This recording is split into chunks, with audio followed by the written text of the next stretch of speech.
Ahora vamos a estudiar el segundo criterio de semejanza de triángulos. Es la clase 2.2.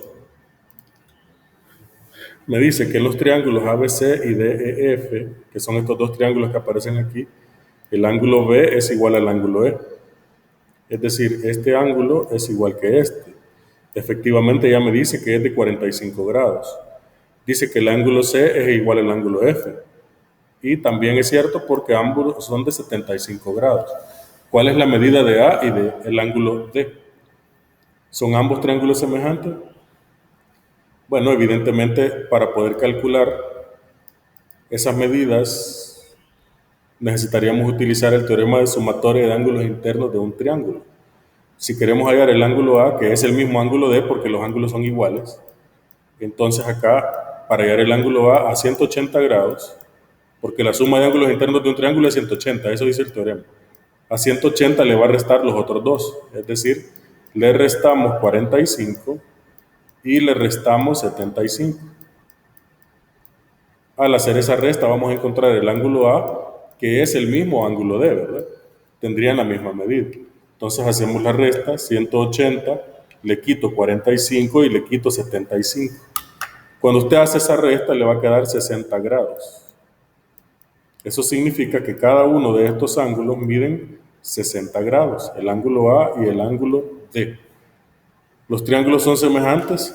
Como ya tenemos dos ángulos iguales y al calcular el tercero también da lo mismo, tenemos que los tres ángulos son respectivamente iguales. Para que sean semejantes basta con que se conozcan dos ángulos y si dos ángulos son iguales, con esto es suficiente para decir que son semejantes. Aquí ustedes pueden ver el cálculo, nos dio 60 grados. Podríamos medir los lados y al final nos va a resultar que los lados son congruentes respectivamente. Ahora, el criterio, como decía, establece que dos triángulos tienen dos pares de ángulos iguales, entonces los ángulos son semejantes. Los triángulos son semejantes. Como acabamos de ver, ya teníamos dos ángulos de la misma medida, entonces son semejantes. En el ejercicio que ustedes pueden ver ahí en pantalla, nos pregunta si los triángulos mostrados son semejantes.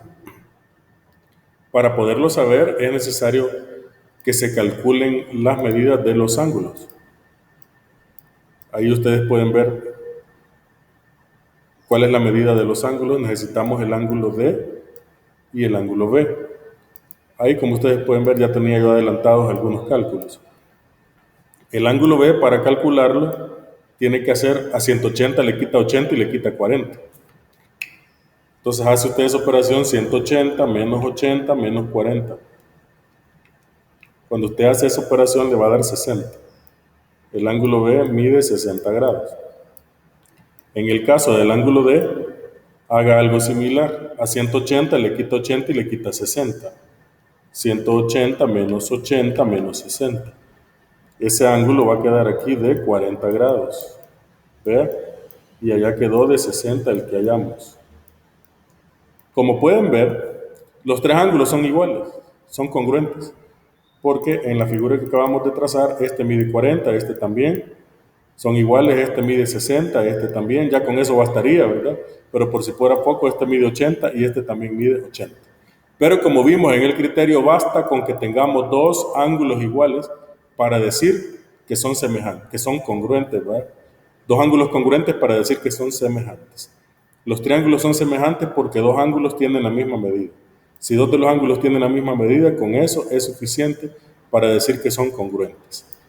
En la página 108 ustedes van a ver definitivamente si son semejantes. ¿Cómo? Encuentren el tercer ángulo por aquí y comparen los ángulos. Si les quedan todos iguales, son semejantes. Lo mismo van a hacer acá y lo mismo van a hacer acá. Entonces calculen el tercer ángulo y si les da lo mismo, entonces si les quedan los tres ángulos de la misma medida, entonces pueden decir que cada pareja son triángulos semejantes.